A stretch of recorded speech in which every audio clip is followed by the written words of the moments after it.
Hello students, welcome to Educare Institute. Yes guys, ಇವತ್ತಿನ class ಬಂದು ನಮಗೆ stats. So very important stats. So state people as well as CBSE people. ಯಾರು ನೀವು ಮ್ಯಾಥ್ಸಲ್ಲಿ weak ಅಂತ ಅನ್ಕೊಂತೀರೋ you can score very good marks in stats. Stats ಅನ್ನೋ ಒಂದು chapter very easy. So you can score ಅವ್ರು ಏನು ಬರುತ್ತೋ 5 to 6 ಮಾರ್ಕ್ಸ್ ಏನು ಬರುತ್ತೋ ಈ ಚಾಪ್ಟರಿಂದ you can score easily stats ಅನ್ನೋದನ್ನ ವೆರಿ ಈಸಿಲಿ ಕಂಡುಹಿಡಿಬೋದು. ಓಕೆನಾ? ಸೊ ಸ್ಟ್ಯಾಟ್ಸ್ ಅನ್ನೋದು ನಿಮಗೆ ಲಾಸ್ಟ್ ಇಯರ್ ಇತ್ತು, 9th ಸ್ಟ್ಯಾಂಡರ್ಡಲ್ಲೂ ಇತ್ತು, ರೈಟ್? ಸೊ 9th ಏನಿತ್ತು ಸ್ಟ್ಯಾಟ್ಸ್ ಅನ್ನೋದು ಸಿಂಪಲ್ ಪ್ರಾಬ್ಲಮ್ಸು ಮೀನು, ಮೀಡಿಯನು, ಮೋಡು ಹೆಂಗೆ ಕಂಡುಹಿಡಿಯೋದು ಅಂತ ಇತ್ತು ನಿಮಗೆ. ಓಕೆನಾ? ಮೀನ್ ಅಂದರೆ ಏನು, ಎಲ್ಲ ಆ್ಯಡ್ ಮಾಡಿ divided by how many number ಅನ್ನೋದನ್ನ ನೋಡ್ಬಿಟ್ಟು ನೀವು ಡಿವೈಡ್ ಮಾಡ್ತಾರೆ ಮೀನ್ ಸಿಗ್ತಾ ಇತ್ತು. ಮೀಡಿಯನ್ ಅಂದರೆ ಮಿಡಲಲ್ಲಿ ಯಾವುದಿತ್ತು ಅದನ್ನು ಪಿಕ್ ಮಾಡ್ತಾ ಇದ್ರಿ. ಮೋಡ್ ಅಂದರೆ ಏನು, ಯಾವುದೋ ಒಂದು ಜಾಸ್ತಿ ಇತ್ತು ಅದನ್ನು ಮಾಡ್ತಾ ಇದ್ರಿ. ಹೌದಾ? ಸೊ ಲಾಸ್ಟ್ ಇಯರ್ದು 9th ಸ್ಟ್ಯಾಂಡರ್ಡ್ ಒಂದು ಎಲ್ಲ ಗ್ಯಾಪ್ನ ಬಂತಾನಲ್ಲ, ಲಾಸ್ಟ್ ಇಯರ್ 9th ಸ್ಟ್ಯಾಂಡರ್ಡ್ದು. ಸೊ ಈ ವರ್ಷ ಏನಾಗಿದೆ, ಸೇಮ್ ಈ ವರ್ಷನೂ ಅಷ್ಟೇ 10th ಸ್ಟ್ಯಾಂಡರ್ಡ್ ಅಲ್ವಾ ನೀವು? ಸೊ 10th ಅಷ್ಟೇ ನಿಮಗೆ 3 ಇದೆ. So first thing is mean. Okay, so median, next mode. So M. So mean, median, mode. ಓಕೆನಾ? So very important mean, median, mode. Last year ಇತ್ತು ನಿಮಗೆ very easy last year. But ಈ ವರ್ಷ ಏನಾಗಿದೆ, ನಿಮಗೆ ಮೀನ್ನ ಕಂಡುಹಿಡಿಯೋದಕ್ಕೆ ಫಾರ್ಮುಲಾಸ್ ಇದೆ, ಮೀಡಿಯನ್ನ ಕಂಡುಹಿಡಿಯೋದಕ್ಕೂ ಫಾರ್ಮುಲಾಸ್ ಇದೆ, ಆ್ಯಂಡ್ ಮೋಡ್ನ ಕಂಡುಹಿಡಿಯೋದಕ್ಕೂ you have a formula. So very important ಫಾರ್ಮುಲಾಸ್ನ ಇಟ್ಕೊಂಡು ನಾವು ಕಂಡುಹಿಡಿತೀರಿ ಇದು. So very easy chapter. ಯಾರ ಕೈಯಲ್ಲಿ ಕಷ್ಟ ಆಗುತ್ತೆ ಮ್ಯಾಥ್ಸ್ ಅಂತ ಅನ್ಕೊಂತಿರೋ, ಸ್ಕೋರ್ ಮಾಡೋಕ್ಕಾಗಲ್ಲ ಅಂತಿರೋ, ಈ ಚಾಪ್ಟರ್ಲಿ you can score easily 5 to 6 marks. ಇದರ ಗ್ರಾಫ್ ಬರುತ್ತೆ, more than, less than, give ಅಂತ ಬರುತ್ತೆ. So very important. Graph very easy ಇದೆ, ಮೀನ್ ಕಂಡುಹಿಡಿಯೋದು ವೆರಿ ಈಸಿ, ಮೀಡಿಯನ್ ಕಂಡುಹಿಡಿಯೋದು ವೆರಿ ಈಸಿ ಇದೆ, ಆ್ಯಂಡ್ ಮೋಡ್ ಕಂಡುಹಿಡಿಯೋದು ವೆರಿ ಈಸಿ ಇದೆ. ಸೊ ಆರಾಮಾಗಿ ನೀವು 5 to 6 ಮಾರ್ಕ್ಸ್ನ you can score easily in this chapter. Okay, will start the class. Okay, so mean ಕಂಡುಹಿಡಿಯೋದಕ್ಕೆ ನಿಮಗೆ 3 ಮೆಥಡ್ಸ್ ಇದೆ. ಓಕೆನಾ? ಮೀನ್ ಕಂಡುಹಿಡಿಯೋದಕ್ಕೆ ನಿಮಗೆ 3 ಮೆಥಡ್ಸ್ ಇದೆ.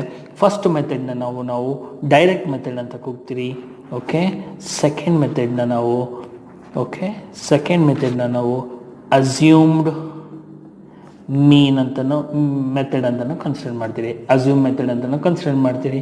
ಥರ್ಡ್ ಮೆಥಡ್ನ ನಾವು ಸ್ಟೆಪ್ ಡಿವಿಯೇಷನ್ ಅಂತ ಕನ್ಸಿಡರ್ ಮಾಡಿದ್ದೀರಿ. Step deviation method. Okay, so ಈ 3 ಮೆಥಡ್ಸು ಮೀನಲ್ಲಿ ಇರುತ್ತೆ. ಸೊ ಮೀನ್ನ ವ್ಯಾಲ್ಯೂ ಕಂಡುಹಿಡಿಬೇಕು ಅಂದರೆ ನಾವು ಈ 3 ಮೆಥಡ್ಸಲ್ಲಿ ಯಾವುದನ್ನ ಒಂದು ಮೆಥಡ್ನ ಯೂಸ್ ಮಾಡಿ ಕಂಡುಹಿಡಿಬೋದು. ಯಾವ ಮೆಥಡಲ್ಲಿ ಯೂಸ್ ಮಾಡಿದ್ರೂ ಆನ್ಸರ್ ನಿಮಗೆ 3 ಮೆಥಡಲ್ಲೂ ಒಂದೇ ಬರುತ್ತೆ. ಸೊ ಮೀನ್ನ ಕಂಡುಹಿಡಿಯೋದಕ್ಕೆ 3 ಟೈಪ್ಸ್ ಇದೆ. ಸೊ ಒಂದು direct method, assume method, step deviation method. ಮೀಡಿಯನ್ಗೆ ಒಂದೇ ಫಾರ್ಮುಲಾ, ಮೋಡ್ಗೂ ಒಂದೇ ಫಾರ್ಮುಲಾ. ಅಪ್ಪ. ಓಕೆ, ಸೊ ಸ್ಟ್ಯಾಟ್ಸಲ್ಲಿ ವೆರಿ ಇಂಪಾರ್ಟೆಂಟ್. ಎಷ್ಟು ಫಾರ್ಮುಲಾಸು? 1, 2, 3, 4, 5 formulas very important. ಇದ್ರ ಜೊತೆ ಅಡಿಷ್ನಲ್ ಅಂತ 3 ಫಾರ್ಮುಲಾ ಬರುತ್ತೆ. ಆ ಅಡಿಷ್ನಲ್ 3 ಫಾರ್ಮುಲಾಸ್ ಏನು ಅಂದರೆ ನಾನು ಪ್ರಾಬ್ಲಮ್ ಮಾಡಬೇಕಾದ್ರೆ ನಿಮ್ಗೆ ಹೇಳ್ತೀನಿ ಯಾವ ಆ ಅಡಿಷ್ನಲ್ ಫಾರ್ಮುಲಾಸು ಅಂತ. ಅರ್ಥ ಆಯ್ತಾ? So very easy. So first topic time waste ಮಾಡೋದು ಬೇಡ, ಫಸ್ಟ್ ಟಾಪಿಕ್ ಹೋಗೋಣ, ಡೈರೆಕ್ಟ್ ಮೆಥಡ್ಗೆ ಹೋಗೋಣ. ಓಕೆನಾ? ಈ ಡೈರೆಕ್ಟ್ ಮೆಥಡ್ಗೆ ಹೋಗೋಕ್ಕಿಂತ ಮುಂಚೆ ನಾವು ಕೀವರ್ಡ್ಸ್ ಅಂತ, ಓಕೆ, ಕೀವರ್ಡ್ಸ್ ಅಂತ ಕಲಿಯೋಣ ಸ್ವಲ್ಪ. ಪರ್ಟಿಕ್ಯುಲರ್ ಕೀವರ್ಡ್ಸ್ ಅಂತ. ಓಕೆನಾ? ಏನು ಕೀವರ್ಡ್ಸ್ ಅಂದರೆ class size, okay, class interval,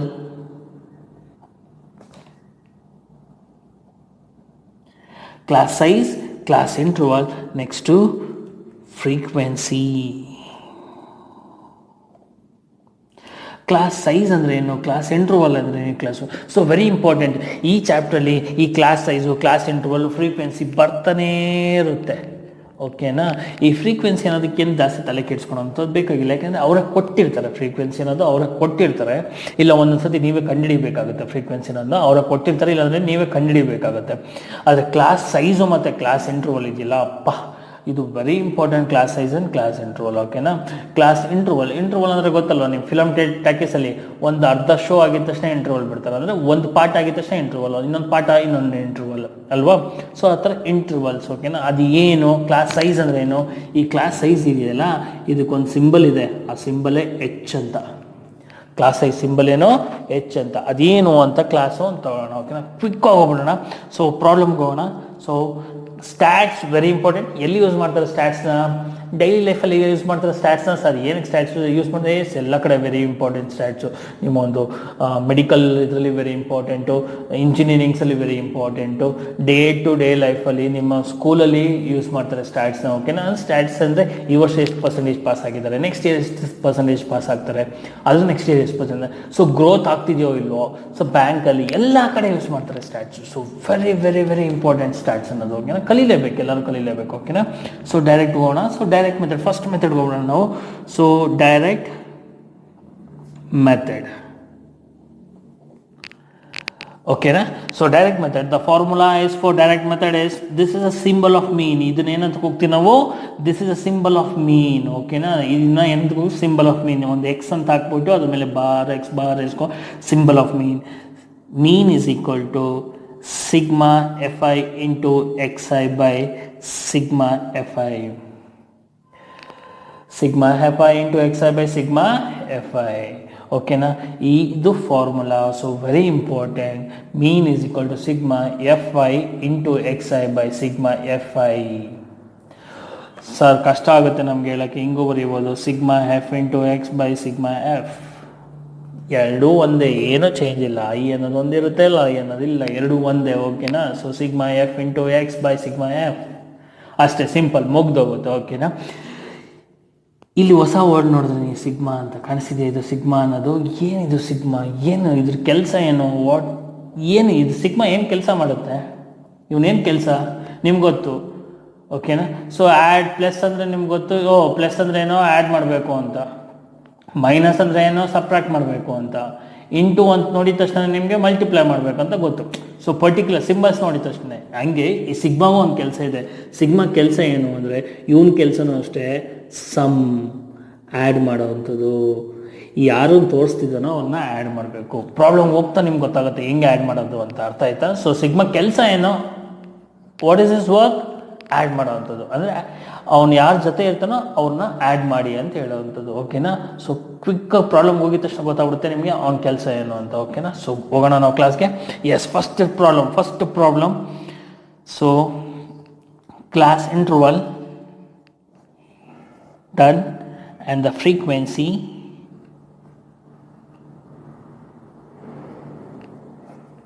so ಇದನ್ನು ಅವರೇ ಕೊಟ್ಟಿರ್ತಾರೆ.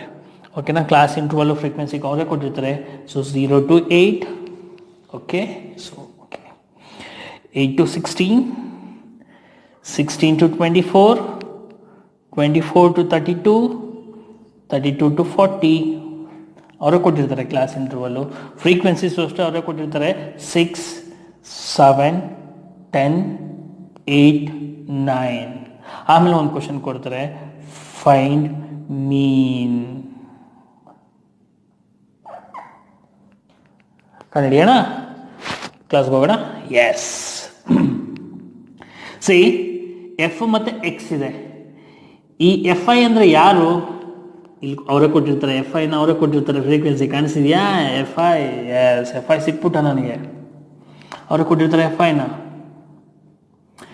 ಎಕ್ಸ್ ಐ ಅಂದರೆ ಯಾರು?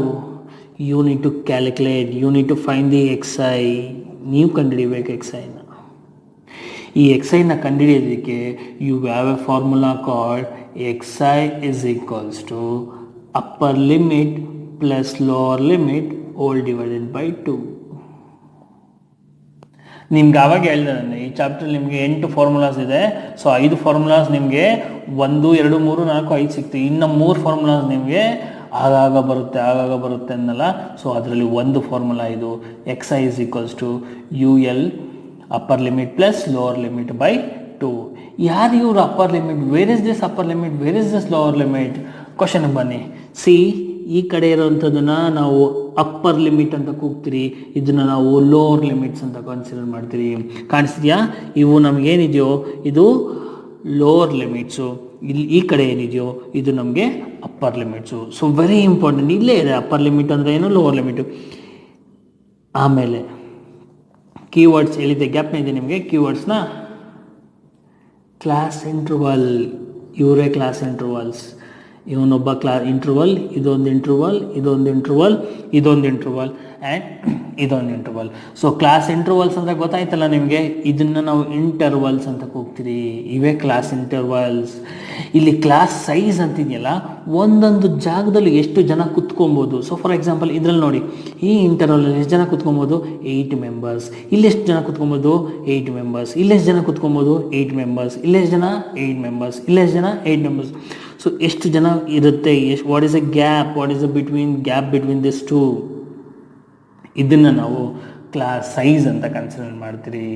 ಅರ್ಥ ಆಯ್ತಾ? ಕೀವರ್ಡ್ಸಲ್ಲಿ ವೆರಿ ಇಂಪಾರ್ಟೆಂಟ್ ಕೀವರ್ಡ್ಸಲ್ಲಿ class interval, class size. So class ಸೈಜ್ಗೆ ಸಿಂಬಲ್ಲು ಎಚ್ ಅಂತ ಕನ್ಸಿಡರ್ ಮಾಡ್ತೀರಿ, ಯಾಕಂದರೆ ಇದು ಬೇಕು ನನಗೆ. ನೆಕ್ಸ್ಟ್ ನಿಮ್ಗೆ ಫಾರ್ಮುಲಾಸ್ ಮಾಡಬೇಕಾದಾಗ ಯಾವುದು ಡೈರೆಕ್ಟ್ ಮೆಥಡ್ ಅಥವಾ ಅಸ್ಯೂಮ್ ಮೆಥಡ್ ಮಾಡಬೇಕಾದಾಗ ನಿಮಗೆ ಇದು ಕ್ಲಾಸ್ ಸೈಜ್ ಬೇಕಾಗುತ್ತೆ. ಅದಕ್ಕೆ ಹೇಳ್ತಾರೆ ನಾನು ಕ್ಲಾಸ್ ಸೈಜ್ ಅಂದರೆ ಹೆಂಗಂತ ಕಂಡುಹಿಡಿಯೋದು ಗೊತ್ತಾಯ್ತಲ್ಲ, ಎಷ್ಟು ಜನ ಕುತ್ಕೊಳಕ್ಕಾಗುತ್ತೆ ಒಳಗಡೆ ಅನ್ನೋದನ್ನ ಕ್ಲಾಸ್ ಸೈಜ್. ಈ ಕ್ಲಾಸ್ ಸೈಜ್ ಪ್ರತಿಯೊಂದಲ್ಲೂ ಸೇಮ್ ಇರಬೇಕು. ಇಂಪಾರ್ಟೆಂಟ್, ಕ್ಲಾಸ್ ಸೈಜ್ ಯಾವಾಗಲೂ ಸೇಮ್ ಇರಬೇಕು. ಸೊ ಗೊತ್ತಾಯ್ತಲ್ಲ ಕ್ಲಾಸ್ ಸೈಜ್ ಹೆಂಗೆ ನೋಡಿ, 8 ಸೇಮ್ ಇದೆ. ಸೂಪರ್ ಅಲ್ವಾ? So class size. Class interval ಅಂದರೆ ಗೊತ್ತಾಯ್ತಲ್ಲ, ಒಂದೊಂದೇ intervals. Okay, so X I ಅಂದ್ರೇನು, upper limit plus lower limit by 2. So upper limit ಯಾವುದು ಇದರಲ್ಲಿ, this is upper limit and this is lower limit. ಓಕೆನಾ? ಸೊ ಪ್ರಾಬ್ಲಮ್ ಸಾಲ್ವ್ ಮಾಡೋಣ. So first ಲೈನ್ಗೆ upper limit ಎಷ್ಟು, 8 plus 0/2 is nothing but 8/2 is 4. ಸಿಗ್ತಾ ನಮಗೆ? So first ಒಂದಿಗೆ S. ಈಗ ಅದೇ ಥರ ಸೆಕೆಂಡ್ ಒಂದು ಕಂಡುಹಿಡಿಯೋಣ. ಸೊ 8 and 16 ನೋಡೋಣ, ಕಂಡುಹಿಡಿಯಿರಿ. 8 and 16 upper limit and lower limit. Upper limit ಎಷ್ಟು, 16 plus 8/2 which is nothing but ಎಷ್ಟಾಗುತ್ತೆ, 24/2 ಇಸ್ ನಥಿಂಗ್ ಬಟ್ 12. ಅದೇ ಥರ ನಮಗೆ ಥರ್ಡ್ ಒಂದು ಕಂಡುಹಿಡಿಯಿರಿ ನೀವು. ಥರ್ಡ್ ಒಂದಿಗೆ ಎಷ್ಟಾಗುತ್ತೆ ನಿಮಗೆ, 24 plus 16/2. So 24 plus 16/2 is how much, 40/2 which is nothing but 20. Divide ಮಾಡಿದ್ರೆ 2 ಇಂದ ಡಿವೈಡ್ ಮಾಡಿದ್ರೆ ನಿಮಗೆ ಆನ್ಸರ್ ಸಿಗುತ್ತೆ 20 ಅಂತ. ಅದೇ ಥರ ನೆಕ್ಸ್ಟ್ ಒಂದು ಕಂಡುಹಿಡಿಯಿರಿ. ನೆಕ್ಸ್ಟ್ ಒಂದಿಗೆ ಏನಿದೆ, 32 ಪ್ಲಸ್ 24 ಡಿವೈಡೆಡ್ ಬೈ 2 ಎಷ್ಟಾಗುತ್ತೆ, 56/2 ವಿಚ್ ಇಸ್ ನಥಿಂಗ್ ಬಟ್ 28. ಅದೇ ಥರ ನೆಕ್ಸ್ಟ್ ಕಂಡುಹಿಡಿಯಿರಿ. 40 ಪ್ಲಸ್ 32 ಡಿವೈಡೆಡ್ ಬೈ 2 ಎಷ್ಟಾಗುತ್ತೆ, 72/2 which is nothing but 36. Yes, ಸಿಕ್ತು ನನಗೆ. ಎಫ್ ಐ ಅಂದರೆ ಏನಂತ ಗೊತ್ತಾಯಿತು, ಎಕ್ಸ್ ಐ ಏನಂದ್ರೆ ಗೊತ್ತಾಯ್ತು ನನಗೆ. ಅರ್ಥ ಆಯ್ತಪ್ಪ. F I X I very easy. X ಐನ ಕಂಡುಹಿಡಿಯೋದು ಇಲ್ಲೇ ಕೊಟ್ಟಿರ್ತಾನೆ, ಅಪ್ಪರ್ ಲಿಮಿಟು ಲೋವರ್ ಲಿಮಿಟ್ ಅಲ್ಲೇ ಕ್ವಶನಲ್ಲಿ ಇರುತ್ತೆ. ಅದನ್ನು ನೀವು ಎತ್ಕೊಂಡು ಡಿವೈಡ್ ಬೈ 2 ಮಾಡ್ಕೊಂಡು ಹೋದ್ರೆ ನಿಮಗೆ ಆನ್ಸರ್ ಸಿಗುತ್ತೆ ಎಕ್ಸ್ ಐದು. ಓಕೆ, ಕ್ವಶನ್ಗೆ ಬರೋಣ. ಈಗ ಕ್ವಶನಲ್ಲಿ ಏನಿದೆ, sigma F I into X I by sigma F I. Sigma ಕೆಲಸ ಏನಲ್ಲಿದೆ, ನಾನು ಸಮ್ ಆ್ಯಡ್ ಮಾಡಿ ಅಂತ. ನೋಡಿ, ಇವನು ಎಫ್ ಐನ ತೋರಿಸ್ತಿದ್ದಾನೆ, he is showing F I. So ಏನು ಮಾಡಬೇಕು ನೀವು, ಎಫ್ ಐನ ಆ್ಯಡ್ ಮಾಡಿ ಅಂತ. ಎಫ್ ಐ ಕಾಲಮ್ ಇಲ್ಲಿದೆ ನೋಡಿ, ಕಾಣಿಸಿದ್ಯಾ? ಈ ಕಾಲಮ್ನ ನೀವು ಆ್ಯಡ್ ಮಾಡಬೇಕು ಅಂತ ಹೇಳ್ತಿದ್ದಾನೆ. So add it. 6 plus 7 is 13. 13 plus 10, 23. 23 plus 8 is 31. 31 plus 9 is 40. Yes. ಬೇಕಾಗಿರೋ ಮೀನಲ್ಲಿ ಒಂದ್ರ ವ್ಯಾಲ್ಯೂ ಸಿಕ್ತು ನನಗೆ. ಇವಾಗ ಇಲ್ಲಿ ಮೇಲೆ ಇರೋದ್ರ ವ್ಯಾಲ್ಯೂ ಬೇಕು ನನಗೆ. ಸಿಗ್ಮಾ ಎಫ್ ಇಂಟು ಎಕ್ಸ್ನ ಮಾಡಿ ಅಂತ. Sigma F into X, F separate ಆಗಿದೆ, ಎಕ್ಸ್ ಸಪ್ರೇಟ್ ಆಗಿದೆ. ಇಲ್ಲಿ ಏನು ಕೇಳ್ತಿದ್ದಾನೆ, ಎರಡನ್ನೂ ಮಲ್ಟಿಪ್ಲೈ ಮಾಡಿ ಫಸ್ಟು, ಆಮೇಲೆ ಅಂತ. ಓಕೆ, ಇನ್ನೊಂದು ಕಾಲಮ್ ತೊಗೊಳೋಣ. F I into X I into X ಅಂದರೆ ಎಫ್ ಮತ್ತು ಎಕ್ಸ್ನ ಎರಡನ್ನೂ you should multiply. So multiply ಮಾಡಿದಾಗ ಎಷ್ಟು ಸಿಗುತ್ತೆ ನೋಡೋಣ. 6 4s are 24. 12 7s are 84. Multiply ಮಾಡೋದು ಅಷ್ಟೇ, ಮಲ್ಟಿಪ್ಲೈ ಮಾಡಿ. 10 20s are 200. 8 28s are 224. Multiplication ಮಾಡೋಕ್ಕೆ ಬರುತ್ತಲ್ವ ನಿಮಗೆ, ಮಲ್ಟಿಪ್ಲೈ ಮಾಡೋದು. 36 ಇಂಟು 9 is 324. ಮಲ್ಟಿಪ್ಲೈ ಮಾಡೋದು. ಎಸ್, ಸಿ ಎಫ್ ಐ ಸಿಕ್ತು ನನಗೆ. ಬೇಕಾಗಿರೋ ಫಾರ್ಮುಲಾದಲ್ಲಿ ಎಫ್ ಐ ಸಿಕ್ತು. ಸಿಗ್ಮಾ ಏನು, ಆ್ಯಡ್ ಮಾಡಿ ಅಂತ ಹೇಳೋದು. ಸಿಗ್ಮಾ ಕೆಲಸ ಏನು, ಸಮ್ ಆ್ಯಡ್ ಮಾಡಿ ಅಂದರೆ ಈ ಕಾಲಮ್ನ ಆ್ಯಡ್ ಮಾಡಿ ಅಂತಂದರೆ ಈ ಕಾಲಮ್ನ ಯು ಶುಡ್ ಆ್ಯಡ್. ಸೊ ಎಲ್ಲ ಆ್ಯಡ್ ಮಾಡಿ ನೋಡೋಣ ಯಾರು ಬೇಗ ಆನ್ಸರ್ ಸಿಗುತ್ತೆ ಅಂತ. ಬೇಗ ಆ್ಯಡ್ ಮಾಡಿ, ಎಲ್ಲರೂ ಆ್ಯಡ್ ಮಾಡಿ ನೋಡೋಣ. ಸೊ ಆ್ಯಡ್ ಮಾಡಿ ಎಷ್ಟು ಸಿಗುತ್ತೆ ಆನ್ಸರ್? ನನಗೆ ಆನ್ಸರ್ ಈಸ್ 856 ಸಿಗುತ್ತೆ. ಆ್ಯಡ್ ಮಾಡಿದ್ರೆ ನನಗೆ 856 ಸಿಗುತ್ತೆ. Any doubt? ಎಸ್. ಸಿ ಫಾರ್ಮುಲಾದಲ್ಲಿ ಫಾರ್ಮುಲಾ ಗೊತ್ತು ನಮಗೆ. ಸೊ ಫಾರ್ಮುಲಾ ಸಬ್ಸ್ಟಿಟ್ಯೂಟ್ ಮಾಡೋಣ. What is the formula? Mean is equal to sigma F I into X I whole divided by sigma F I. So formula ಗೊತ್ತು ನನಗೆ. ಇದ್ರ ವ್ಯಾಲ್ಯೂ ಎಷ್ಟಿಲ್ಲಿ? 856 by ಇದ್ರ value ಎಷ್ಟು? 40 ಸಿಕ್ಕಿದೆ ನನಗೆ. ಅರ್ಥ ಆಯ್ತಾ? ಸಿಗ್ಮಾ ಕೆಲಸ ಏನು? ಆ್ಯಡ್ ಮಾಡಿ ಅಂತ ಏನೇನು ಹೇಳ್ತಿದ್ದೇನೆ. ಆ್ಯಡ್ನ ಎಫ್ ಐನ ಆ್ಯಡ್ ಮಾಡಿ, ಇಲ್ಲಿ ಆ್ಯಡ್ ಮಾಡಿ ಇಟ್ಟಿದ್ದೀನಿ ನಾನು. ಆಮೇಲೆ ಎಫ್ ಇಂಟು ಎಕ್ಸ್ನ ಕಾಲಮ್ನ ಆ್ಯಡ್ ಮಾಡಿ ಅಂತ ಹೇಳಿದ್ದೀನಿ, ಇಲ್ಲಿ ಆ್ಯಡ್ ಮಾಡಿ ಇಲ್ಲಿ ಇಟ್ಟಿದ್ದೀನಿ, ಅದನ್ನ divide. So if you divide it, so division ಗೊತ್ತಲ್ವ? ಸೊ ಚಿಕ್ಕ ವಯಸ್ಸಿಂದ ಕಲ್ತಿರ್ತೀರ ಡಿವಿಷನ್. ಸೊ ಈ ಥರ ಡಿವೈಡ್ ಮಾಡಿದ್ರೆ ಆನ್ಸರ್ ಸಿಗುತ್ತೆ. ಹಿಂಗೆ ಡೈರೆಕ್ಟಾಗಿ ಡಿವೈಡ್ ಮಾಡಿದ್ರೆ 2 ಇಂದ ನಿಮಗೆ ಆನ್ಸರ್ ಸಿಗುತ್ತೆ. ದ ಆನ್ಸರ್ ಇಸ್ ಡಿವೈಡ್ ಮಾಡಿದಾಗ you will get 21.4. Mean is equals to 21.4. So I think everyone got the answer. 21.4 divide ಮಾಡಿದ ತಕ್ಷಣ. Yes, very easy to find out direct method. Direct method ಕಂಡುಹಿಡಿಯೋದಕ್ಕೆ very easy. ಓಕೆನಾ? Simple ಸ್ಟೆಪ್ಪಲ್ಲಿ ಮುಗ್ದೋಗುತ್ತೆ direct method. So very easy to find out direct method guys. So ಮೀನಲ್ಲಿ first 3 ಮೆಥಡ್ಸ್ನ ಹೇಳ್ಕೊಡ್ತೀನಿ. ಇವಾಗ ಡೈರೆಕ್ಟ್ ಮೆಥಡ್ ಹೇಳ್ಕೊಟ್ಟಿದ್ದೀನಿ. ನೆಕ್ಸ್ಟ್ ಕ್ಲಾಸಲ್ಲಿ I teach you assume method. ಓಕೆನಾ? ಅದಾದಮೇಲೆ ಇನ್ನೊಂದು ಕ್ಲಾಸಲ್ಲಿ ಸ್ಟೆಪ್ ಡಿವಿಷನ್ ಮೆಥಡ್ನ ಹೇಳ್ಕೊಡ್ತೀನಿ. 3 ಮೆಥಡ್ಸ್ನ ಹೇಳ್ಕೊಟ್ಟಾದಮೇಲೆ 3 ಮೆಥಡಲ್ಲಿ ಡಿಫ್ರೆಂಟ್ ಟೈಪ್ ಆಫ್ ಪ್ರಾಬ್ಲಮ್ಸ್, ಅಂದರೆ ಯಾವ ಥರ ಕ್ವಶನ್ನ ಎಕ್ಸಾಮಲ್ಲಿ ಬರುತ್ತೆ ಅನ್ನೋದನ್ನ ಒಂದು ವಿಡಿಯೋ ಮಾಡ್ತೀನಿ. Got it? ಮೀನಲ್ಲಿ ಯಾವ ಥರ ಕ್ವಶನ್ ಕೇಳ್ತಾರೆ, different type of questions in mean. ಒಂದು ಮೀನಲ್ಲಿ ಒಂದು 5 ಪ್ರಾಬ್ಲಮ್ಸ್ ತೊಗೊತೀನಿ, 5 ಡಿಫ್ರೆಂಟ್ ಪ್ರಾಬ್ಲಮ್ಸ್ ತೊಗೊತೀನಿ. ಆ 5 ಡಿಫ್ರೆಂಟ್ ಪ್ರಾಬ್ಲಮ್ಸಲ್ಲೇ ನಿಮಗೆ ಎಕ್ಸಾಮಿಗೆ ಬರೋದು. I challenge you people. ಆ 5 ಮೆಥಡ್ಸಲ್ಲಿ ಆ 5 ಡಿಫ್ರೆಂಟ್ ಟೈಪ್ ಕ್ವಶನ್ಸ್ ಎಲ್ಲ ನಿಮಗೆ ಮೀನಲ್ಲಿ ಕಂಡುಹಿಡಿಯುವಂಥದ್ದು. ಓಕೆನಾ? So see you guys in next class. ನೋಡೋಣ ನೆಕ್ಸ್ಟ್ ಕ್ಲಾಸಲ್ಲಿ. ನೆಕ್ಸ್ಟ್ ವಿಡಿಯೋದಲ್ಲಿ ಅಸ್ಯೂಮ್ ಮೆಥಡ್ ಹೇಳ್ಕೊಡ್ತೀನಿ. ಅದ್ರ ನೆಕ್ಸ್ಟ್ ಅದರಲ್ಲಿ ಸ್ಟೆಪ್ ಡಿವಿಷನ್ ಹೇಳ್ಕೊಟ್ಟು ಈ 3 ಮೀನನ್ನು ಕಂಡುಹಿಡಿಯೋದ್ರಲ್ಲಿ ಡಿಫ್ರೆಂಟ್ 5 ಪ್ರಾಬ್ಲಮ್ಸ್ ಅಂತ ತಗೊಂಡಿನಿ. ಆ 5 ಪ್ರಾಬ್ಲಮ್ಸ್ ಯಾವ್ಯಾವ ಥರದನ್ನ ಸಾಲ್ವ್ ಮಾಡೋಣ ನಾವು. ಓಕೆನಾ? ಸೊ ಇದು ಇವತ್ತಿನ ಕ್ಲಾಸು ಫಸ್ಟ್ ವಿಡಿಯೋ ನಮ್ಮದು ನಮ್ಮ ಎಜುಕೇರ್ ಇನ್ಸ್ಟಿಟ್ಯೂಟಲ್ಲಿ. This is the first video we are uploading. So please subscribe the channel. Bell button ಇರುತ್ತೆ, ಅಲ್ಲಿ ಕ್ಲಿಕ್ ಮಾಡಿ ಆಲ್ ಅಂತ ಆಪ್ಷನ್ನ ಒತ್ತಿ. ನಾವು ಯಾವುದೇ ವಿಡಿಯೋ ಹಾಕಿದ ತಕ್ಷಣ ನಿಮಗೆ ನೋಟಿಫಿಕೇಶನ್ ಬರುತ್ತೆ. You can see the video immediately. ಓಕೆನಾ? ಸೊ ಇಷ್ಟ ಆಗಿದ್ರೆ ವಿಡಿಯೋ ನಾನು ಹೇಳ್ಕೊಟ್ಟಿದ್ದು ನಿಮ್ಗೆ ಅರ್ಥ ಆಗಿದೆ ಅಂತ ಅಂದ್ಕೊಂಡಿದ್ದೀನಿ. ಅರ್ಥ ಆಗಿದೆ ದಯವಿಟ್ಟು ಲೈಕ್ ಬಟನ್ ಹಾಕಿ. ಓಕೆನಾ? ನಿಮ್ಮ ಫ್ರೆಂಡ್ಸ್ ಜೊತೆ ಶೇರ್ ಮಾಡಿ, ಸಪೋರ್ಟ್ ಮಾಡಿ. ನಮ್ಮ